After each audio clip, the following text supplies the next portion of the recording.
కారణాలు ఏవైనా కావచ్చు. మీకు వేరే వాళ్ళకి తేడా వచ్చింది. అలా గొడవ పడిన తర్వాత ఎట్టి పరిస్థితుల్లోని ఎవరు చెప్పినా దగ్గరికి రానివ్వద్దు.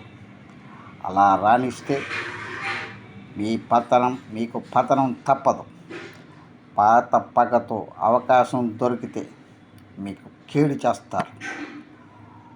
వృత్తాసుడు అలా నమ్మి ఇంద్రుడితో స్నేహం చేశాడు. ఆ పొరపాటుకు తన బలి అవ్వాల్సి వచ్చింది. ఎప్పుడైనా ఒకటే గుర్తుపెట్టుకోండి, హాని చేయడం అంటే సుఖాన్ని పోగొట్టుకోవడం, ప్రశాంతతను పోగొట్టుకోవడం అంటే ధనాన్ని పోగొట్టుకోవడం అన్నమాట. ఎట్టి పరిస్థితుల్లోని దగ్గరికి రానివ్వద్దు.